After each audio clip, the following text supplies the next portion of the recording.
Subliminal. Yep, I built a robot. Now, why did I build a robot? Well, I have loved the TV show Robot Wars for many years now, and I figured it's about time that I built my own robot. This isn't really a fighting robot, it's more just a robot that was fun to build, so I won't be entering it into any battle competitions. But it exists, and it can carry me, which is good, because I'm lazy. So basically what I've done is I've built a very low budget wheelchair. Now first of all, I would like to thank Interesting Ted for the idea of this. So he built a robot similar to this called Wreck. So I'll leave a link down in the description in case you want to check out his video. It was very entertaining, and Ted even supplied some extra pictures for me when I commented saying that I want to do a similar thing. So cheers Ted. Brilliant robot, cheers for the idea. I also want to thank Extreme Robots. Extreme Robots, I think they were actually on Robot Wars. So yeah, they're professionals, but they did a nice big video explaining how they built the prototypes for their robots, including using cordless drills, which is what we're using, as you can see. So again, I will leave a link to that in the description as well. Another thing, this was all done in a lockdown, so the UK is in lockdown right now, and this was all built during the lockdown as a bit of a challenge, I guess, because I was kind of bored. So the prototypes for this were actually built in Photoshop. I know, strange choice, but hear me out. Photoshop just allowed me to create some basic shapes without having to worry about dimensions for the time being, import some clip art of some drills, and then basically just plan it out from there. So let's go through some different components. This box here is going to be like a raised section where the caster is going to sit at the back. Rather than having the back just scrape along the floor, we're going to have it so that it is lifted up by a caster, which allows it to turn easily. The way we're going to be attaching the wheels to the drills is by feeding a bolt through the wheel and then tightening the chuck of the drill down on the bolt. So I ended up using a monkey wrench to do this, just because it gives me much more grip. Now, one substantial change that I did is here you can see that I have 2 speed controllers. We ended up not doing that because it just wasn't efficient. But the initial plan was to use 2 speed controllers and link them up so that they work as one. And then the last thing that we changed was this removable link on the back. They actually can't use switches on Robot Wars because sometimes the switches malfunction and they solder themselves together. So the initial plan was to use a removable link like they have to do on Robot Wars, but I decided against it because a switch works just fine in this case. Moving on to the next picture, we can see this hinge design. I ended up switching this out because it was easy just to use some kitchen cabinet hinges. But the initial idea was to just thread a rod directly through the rear of the machine and just hinge it from like like a wooden dowel of sorts. That was just too weak, so we went with some kitchen hinges in the end, but it works in pretty much the same way. So here is me designing the robot in Autodesk Inventor. So I was using Autodesk Inventor for this rather than Fusion 360, simply because I know how to use Autodesk Inventor. At the time of recording the clip that you're watching, I didn't actually know how to use Fusion 360, but I've given it a go a few days ago, and it's actually really easy. So yeah, if you know Autodesk Inventor, you pretty much know Fusion 360. Just a quick tip for those of you following along. Eventually I figured out that some of the design choices were going to be a little bit difficult, so I switched it up and decided to go for a more Tetris-shaped option. A very, like a Tetris shaped with a bold font, I guess. So I even had the drill holes, even though they weren't fully accurate. Here are the measurements that Autodesk gave us. I did try to cover as many angles as possible here, although inevitably I did miss some, as you would probably expect. So that's another tip for those of you following along at home. So I had these on my phone so I could read them out while I was marking out the wood. And I had a bit of fun while doing this.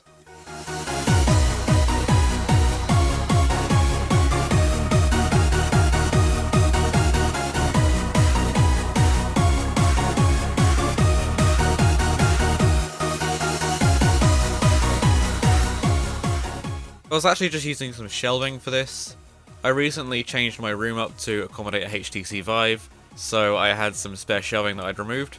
So I was just using that, some of it to mark, some of it to actually use to put on the robot. And then we also took it downstairs because Mum knew much more about this sort of thing than I did, so she was helping measure things out correctly. We also did some teamwork back upstairs, while I was reassembling the drills and making sure they were ready for what we needed. Mum was filing out the hole on the wheels so that the chuck would fit in them, or so that they would fit in the chuck, sorry.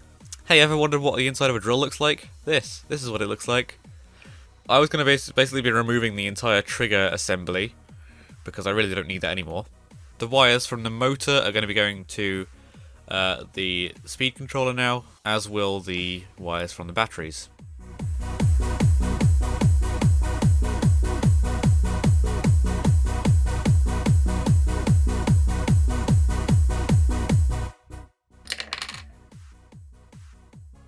Whoops. I hope we didn't need that bit.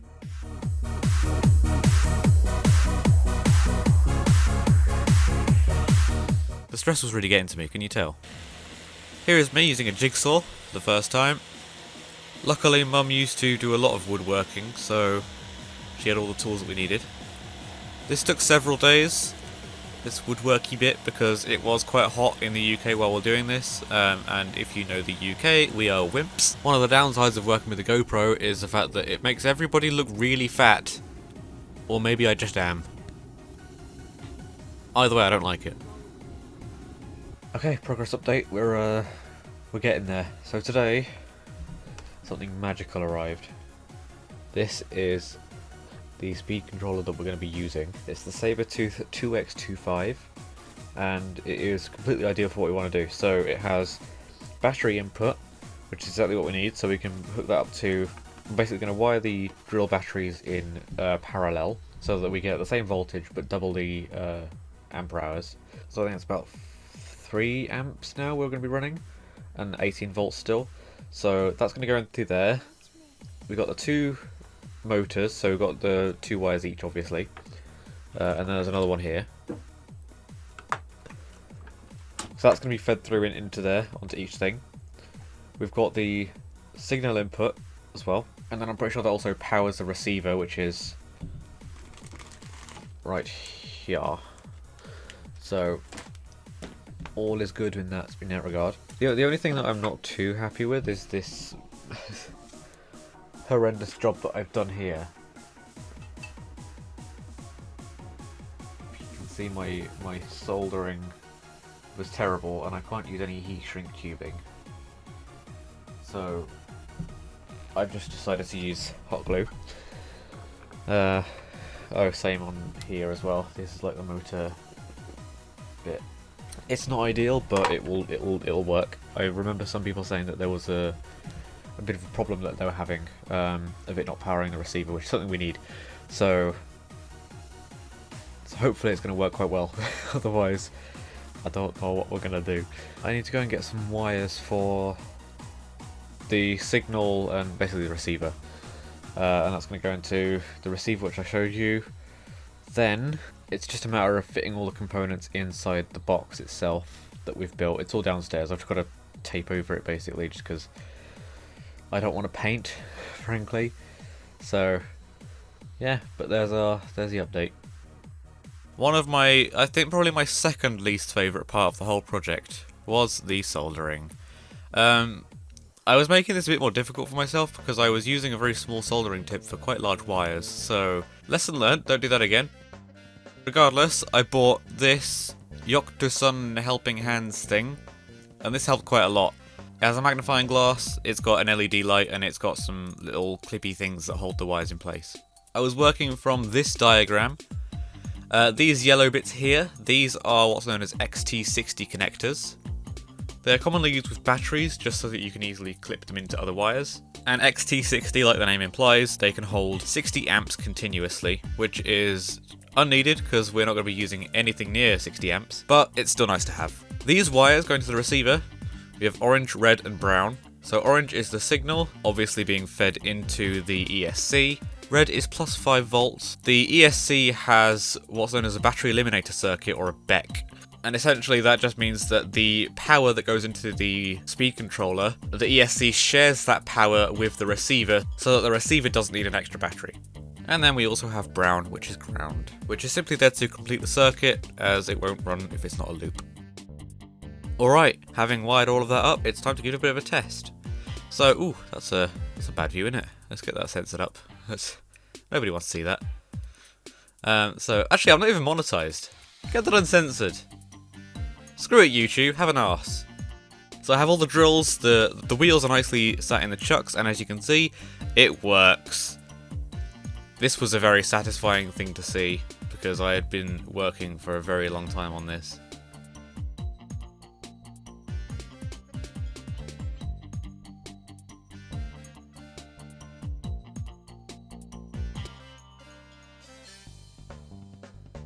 As you can see, I was over the moon. Alright, this clip, this is me trying to work out where the speed controller is going to go because I accidentally made the wires very, very short. I also left very minimal room in the robot, so this was difficult. So I ended up just slotting the speed controller underneath the drills. Not ideal, but it'll work. It's fine.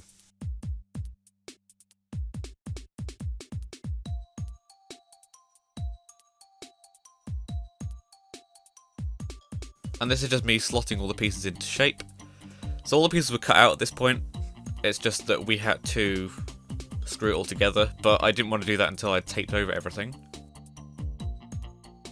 This hole was for the GoPro, so I sacrificed one of my GoPro cases for this. And it's still there, probably directly underneath me as I'm recording this voiceover.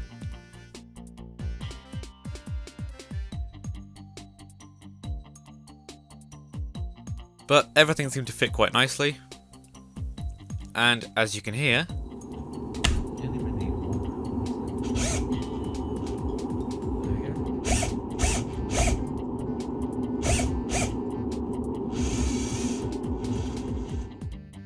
everything seemed to be working quite nicely. So I probably must have been sat here for a good 30 minutes just going forwards and backwards and forwards and backwards on the analog stick.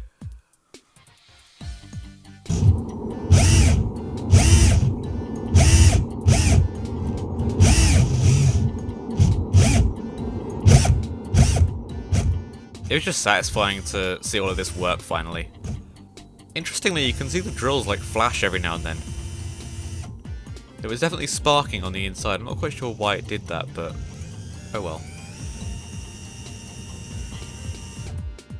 At last, it was time to fit the GoPro into the GoPro hole. When cutting the hole out, I intentionally made it quite a bit smaller than the GoPro just so I could sand it out and get it to an exact measurement. So as you can see, we've got a hole for the lens and a hole for the power button for the GoPro, and the mode button, I guess.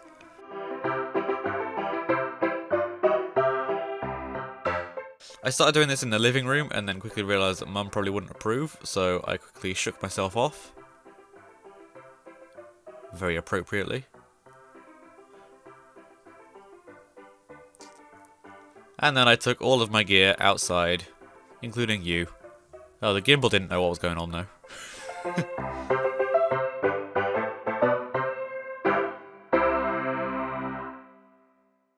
But I got everything out. All of the equipment stuff that I needed. And I got to work.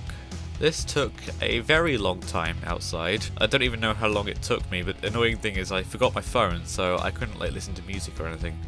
I was also working with a very fine grit sandpaper, which wasn't ideal, so I eventually had to go back in and get some more. This was my entertainment outside though. Some pigeons were fighting. We have a bird feeder in our garden and the pigeons go crazy for it. So I think these two were fighting over it, while they were getting used to my presence.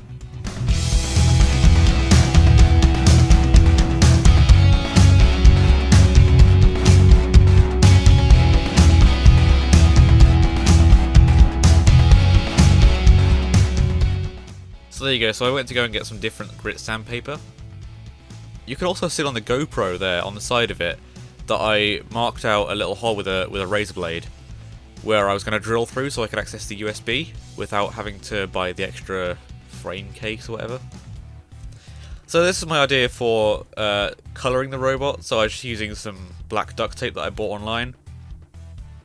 I didn't want to paint, so this was ideal, and also this tape is waterproof. So this process was basically just cutting strips of the tape to length and then just layering them on top of each other ever so slightly just so they overlap. It just makes for a good looking like glossy finish, I guess. It's got quite a few scrapes on it now, a few months after we built it, but oh well, at least it doesn't need repainting. It's very easy to fix duct tape, you just put some more duct tape on it. So I was using Mum's drill here, so I like the fact that this drill was basically digging a grave for the other drills. This process was pretty simple. I was just drilling through 2 bits of wood that were going to sit onto each other, and then as soon as the hole was there, I would put a wood screw in there. Mum kindly bought some for me. I didn't even ask for them, but she did. So cheers Mum, again, love you. So before I was putting in the screws, I was just making sure that everything was appropriately in. I did actually get a slight injury from holding the screwdriver so tightly, but you'll see in a minute it's not the worst injury I got from doing this.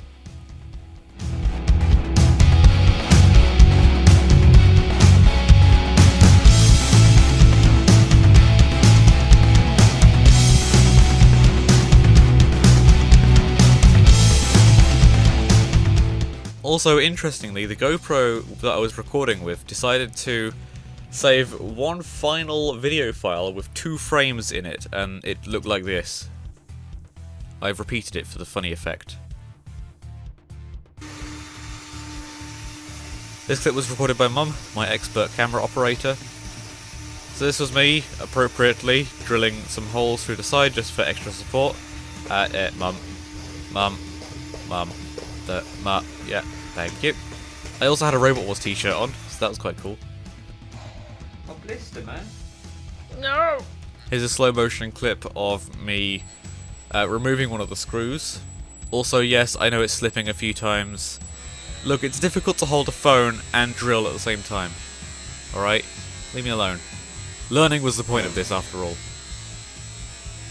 We also sanded down the bolts that go through the wheels into more of a triangle shape at the end so that they fit into the chucks much better. Mum did a lot of that. I'm going to play a quick clip for you now of a YouTube video that I uploaded to share with family and friends. But first, here's the description. So, the problem is that the wheels have no grip. Because they've been used for many projects before, the grip on both wheels has been worn down to the point where it's just smooth rubber.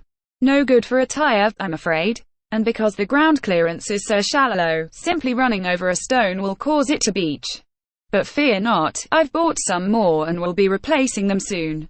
By the way, that front panel isn't colored in yet because the duct tape hasn't arrived. I opted to use black tape instead of paint because I really wanted the tape's waterproof traits. When the tape arrives, I'll take the panel off and make sure it's nicely taped over.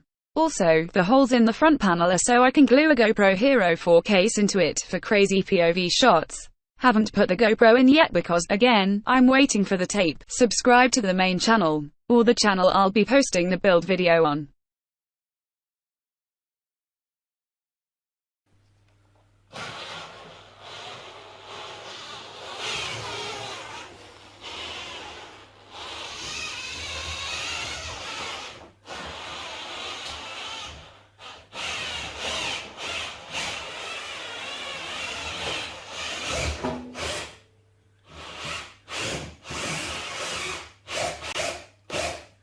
Well, I guess I parked it.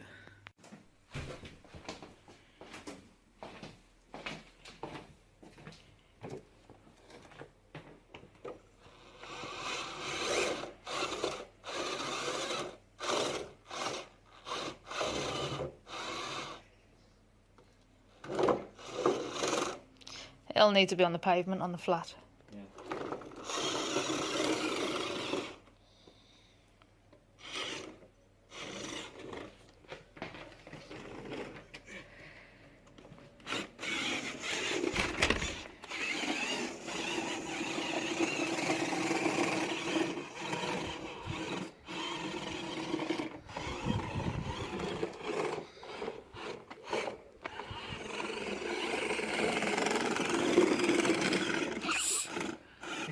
It's just a lot of wheel spin.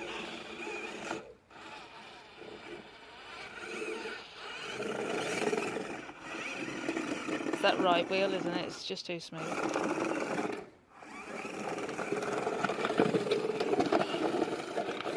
Nearly when it run over.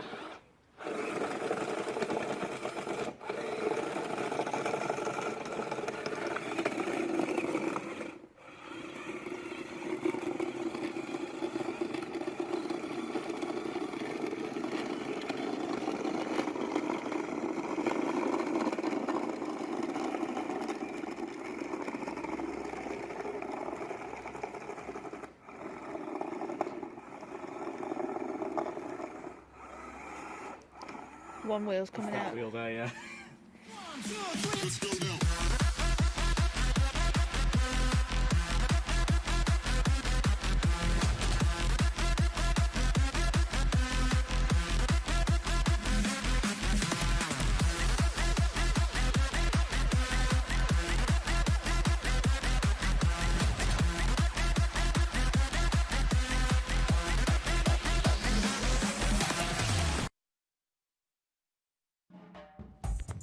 And after a while, I had installed the hinges on the top, which meant that we could actually access the internals of the robot without having to take it apart or leaving the top completely open. I also did a nice little design on the top. I tried to stick it to the M.I.C.O.Y.C colours, although there's really not much you can do with just two colours.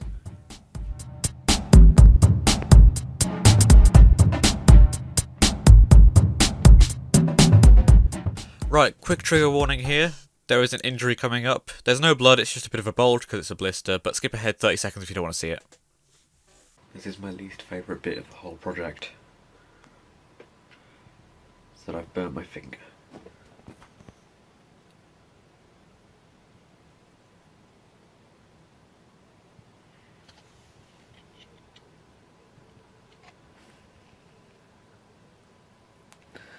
That's a blister, that is.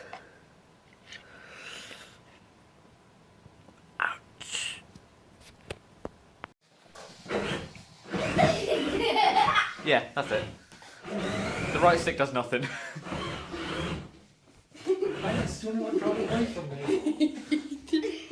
Okay, don't move it, my finger is vulnerable. And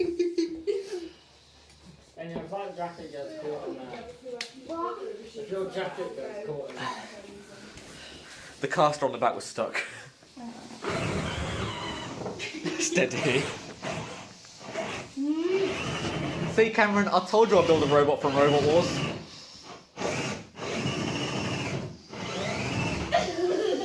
Mum, you're not going to like the marks.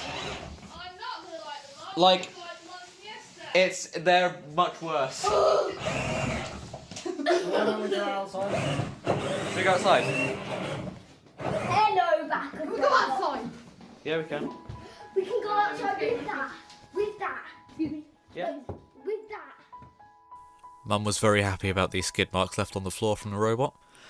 So we went outside just to show it off a little bit. The caster was a bit broken on the back, so it's almost embarrassing the fact that it wasn't actually behaving properly as we were outside. I wasn't too impressed with it, but after all my cousins had gone, I did manage to fix the caster on the back by buying a new one. My apologies, I fixed it. It's kind of strange that my cousins picked up the controls much faster than I did. Although I must say that it is pretty inspiring that even if it wasn't working properly, they still enjoyed it, and that really makes me happy.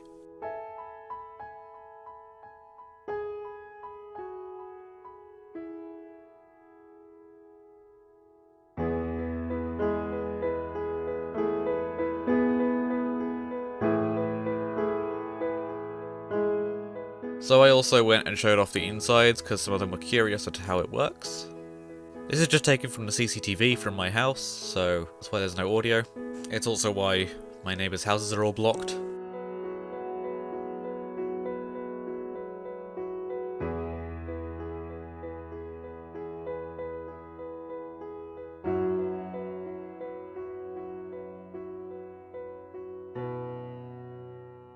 It's also why there's a giant grey bit that just appears out of nowhere.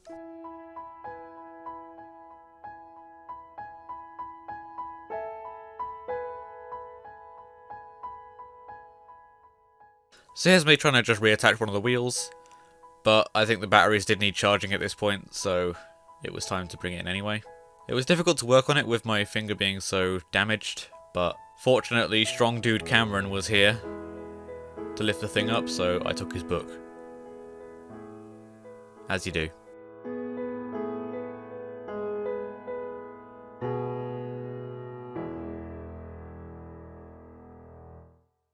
Right, another trigger warning coming up. So this is just clipping audio. Turn your volume down if you don't like loud noises. It was just quite difficult to level this because it was DSLR footage. Go. We can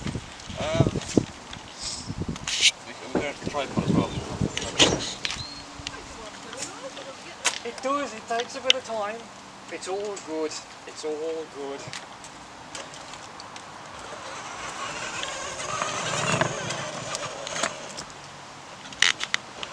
Alright. Fella. Oh, we steady? Yes. Go!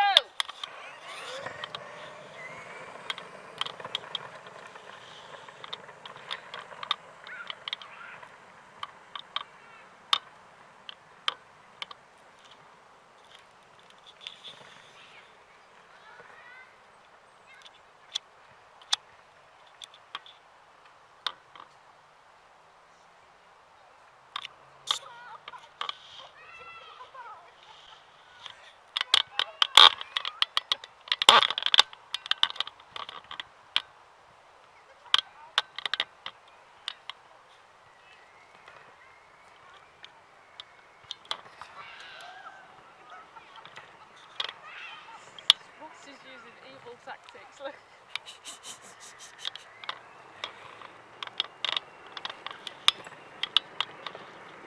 Run it off the road.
Oh yeah. How is that for a stop? Can you step out of the vehicle, please, sir?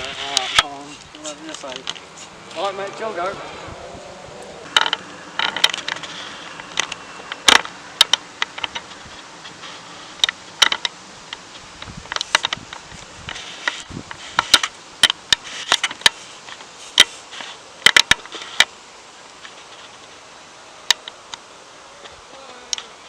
Oh, yeah, that's a good idea.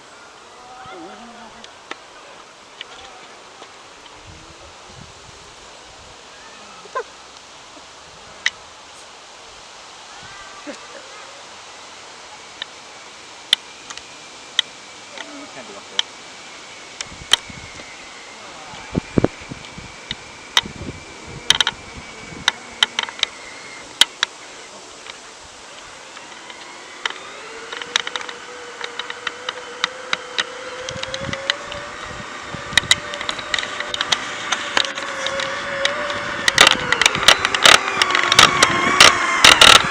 That is so You have no idea how tempted I was to stop just suddenly when you were down there in the video. I figured that was a good excuse. Just make you fly. So I said, I'll probably, keep looking. And she said, oh, well, if you do get one, I'm interested. And I said, well, I'm not doing you any good, am I? By doing everything for you, you're not leaving me. Okay, right. It's best if if we all revert back to Okay, what I want you to do. Yeah. Just confidence needs to be built back up again, doesn't it? Can you go and stand where this is in focus? Well, I don't know where it's in focus, do I? That's what I'm trying to tell you. So we kept in the leg, which I thought, I was hoping it was that, but it's like they're a bit wonky in the head, but apparently it's not. Yeah, do it again. Okay. Alright. Yeah.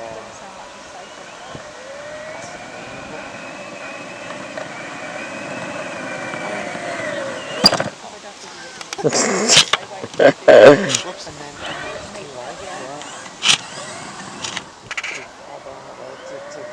They won't start the process until they've got the need is huge. That'll do.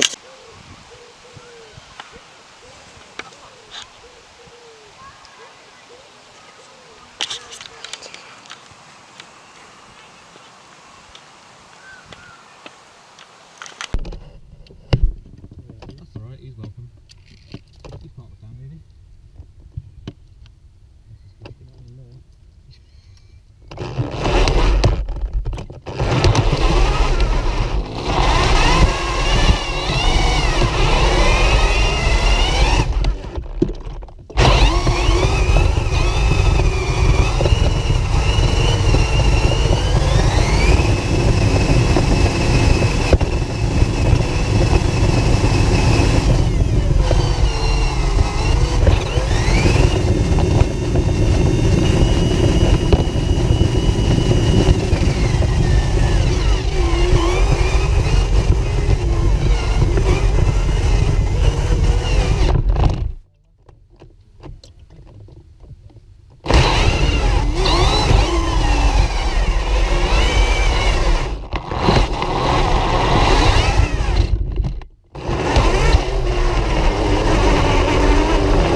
Come on then.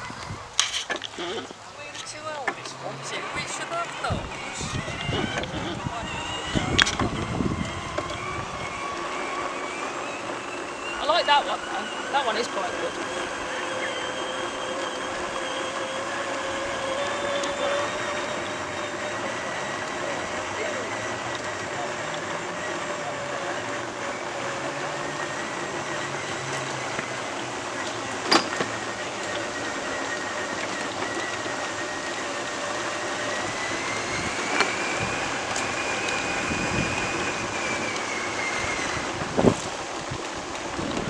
You got your own wheelchair.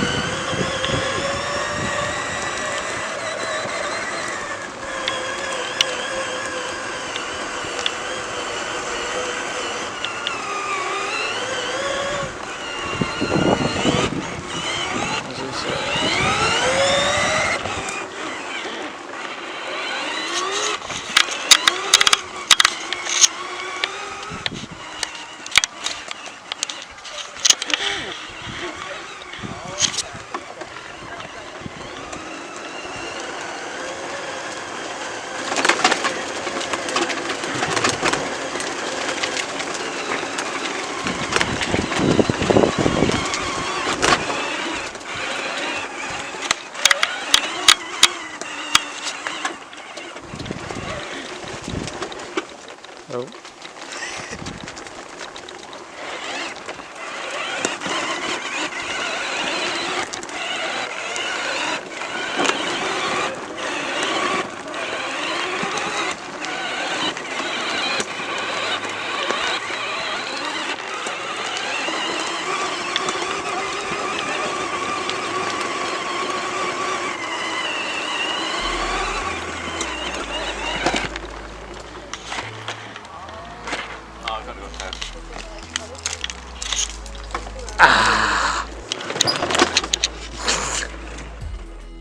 And that's about it. I hope you enjoyed watching this video. I hope this inspired you to go and build something yourself. Now is a pretty good time to go and invent something, because let's face it, the world has already gone to hell. Alright, for those of you that are interested, here are some of the specs. So, the build time was roughly 6 months, but that is on and off. Some days we couldn't do anything because we were waiting for things to arrive. But what I can tell you is I have about 200 to 300 hours of footage saved, which is a lot of footage. The entire thing costs between 300 and 400, but that rather depends on if you count the things that we already had, and if you count the things that we bought for this project but never ended up using.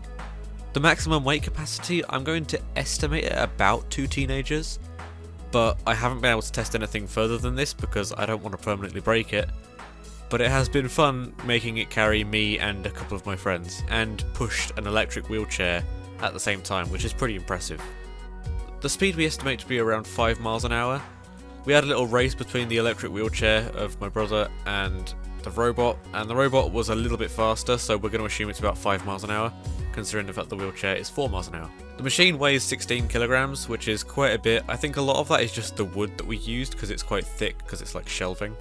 Inevitably, I'm going to assume that that weight will just grow because of the amount of random crap that I'm adding to it all the time. I haven't tested the range, unfortunately. We've gone to several places where we could test it, but it's just gone all the way up the path, and I haven't been able to go any further, so unless we get like an airport or something, there's no way that I can test how far we can go. So, long enough. The battery life we estimate to be around 2 to 3 hours. You might get about 1.5 if you run it continuously without stopping, but on average I estimate about 2 to 3 hours. Charge time, because we're using 2 electric drills, you charge the batteries separately, so it's about 170 minutes to charge them both up one after the other, but you can also charge them both at the same time, which will take only 85 minutes. If you've got any other questions, leave them in the comments below and I will reply as soon as I can. Thank you for watching. Feel free to leave a comment below telling me what you think, and also send me on Twitter any photos or videos of you making yourself a robot, or anything that this video has inspired you to do, because I want to see your creations. But once again, thank you very much for watching, and I will see you later. Bye bye!